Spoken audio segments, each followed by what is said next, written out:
আসসালামু আলাইকুম ওয়া রাহমাতুল্লাহি ওয়া বারাকাতুহু। ইন্নাল হামদুলিল্লাহ ওয়াস সালাতু ওয়াস সালামু আলা রাসূলিল্লাহ। আম্মা বাদ। সম্মানিত হীরা আলোচনার দর্শক ভাই বোনেরা, কাছের এবং দূরের দেশ এবং প্রবাসী যে যেখান থেকে আজকের এই গুরুত্বপূর্ণ ভিডিওটি দেখতেছেন, সবাইকে আন্তরিক মোবারকবাদ। সম্মানিত দ্বীনি ভাই বোনেরা, আশা করি আপনারা ভালো আছেন। আলহামদুলিল্লাহ, আল্লাহর রহমতে আপনাদের দোয়া আমিও ভালো আছি। প্রতিদিনের মতোই আজকে আমি আপনাদের সামনে আরেকটি গুরুত্বপূর্ণ আমল এবং দোয়া নিয়ে উপস্থিত হয়েছি। ইনশাআল্লাহ ধৈর্য সহকারে আমলটি দোয়াটি শিখবেন, অনেক উপকার আসবে আপনাদের জন্য। আমরা সমাজে এমন কোনো ঘর নাই, এমন কোনো পরিবার নাই, এমন কোনো সংসার নাই, অসুখ নাই। প্রতিটা ঘরের মধ্যে এক একজন রোগী থাকেই থাকে। রোগ প্রতিদিন লেগেই থাকে।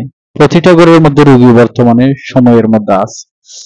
এই বিভিন্ন রোগের মধ্যে আমরা আক্রান্ত হয়ে আছি। অনেক অসুখ পেয়েছি, অনেক ডাক্তার দেখিয়েছি, অনেক কবিরাজ দেখিয়েছি, কিন্তু মুক্তি পাচ্ছি না। তাহলে আজকের এই গুরুত্বপূর্ণ ভিডিওটি শুধু আপনার জন্য। আজকে আমি আপনাদেরকে যে একটি দোয়া শিখাবো, ইনশাআল্লাহ সেটা স্বয়ং নবী করিম সাল্লাল্লাহু আলাইহি ওয়াসাল্লাম শিখিয়েছেন, বলেছেন। এই দোয়াটি মৃত্যু ছাড়া সমস্ত রোগের ওষুধ। মৃত্যু ছাড়া সমস্ত রোগের ওষুধ।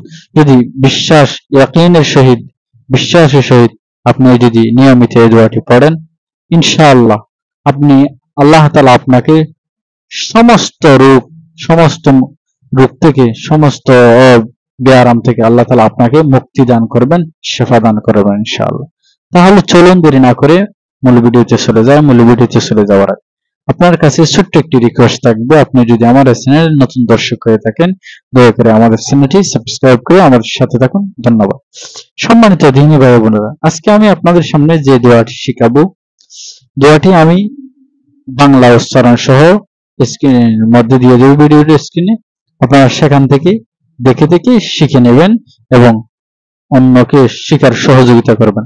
দয়া করে আপনাদের যদি আমাদের ভিডিওটি ভালো লাগে, লাইক, কমেন্ট, শেয়ার করবেন এবং আমাদেরকে উৎসাহিত করবেন ইনশাআল্লাহ।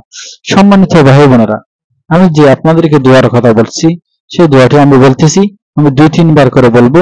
আপনারা গভীর মনোযোগ সহকারে শুনবেন এবং মুখস্থ করার চেষ্টা করবেন, শেখার চেষ্টা করবেন। দোয়াটি হচ্ছে, আউযু বিকালিমাতিল্লাহিত তাম্মাতি মিন কুল্লি শাইতানিন ওয়া হাম্মাতি ওয়া মিন কুল্লি আইনিল লাম্মাতি। আমি আবার বলতেছি, আউযু বিকালিমাতিল্লাহিত তাম্মাতি মিন কুল্লি শাইতানিন ওয়া হাম্মাতি ওয়া মিন কুল্লি আইনিল লাম্মাতি। ছোট্ট দোয়াটি আমি বাংলা উচ্চারণ সহ দেব, আপনারা সেখান থেকে ইনশাআল্লাহ শিখে নেবেন। এই দোয়াটি প্রতিদিন সকাল এবং সন্ধ্যা আপনি সর্বাবস্থায় পড়ুন। সর্বাবস্থায় আপনার সন্তান বেশি কান্না করে, সন্তান রোগ লেগেই থাকে, এই দোয়াটি পড়ে সন্তানকে ফু দিন। সন্তান বিভিন্ন রোগ থেকে ইনশাআল্লাহ মুক্তি পাবে। আর যারা অসুস্থ, বদনজর, বিভিন্ন অসুস্থ রোগের পড়া আছে, তাদেরকেও এই দোয়াটি পড়ে পড়ে তাদের শরীরে ফুঁক দেন। ইনশাআল্লাহ রোগ থেকে আল্লাহ তাআলা মুক্তি দান করুন। এখানে থাকুক। আসসালামু আলাইকুম ওয়া রাহমাতুল্লাহ।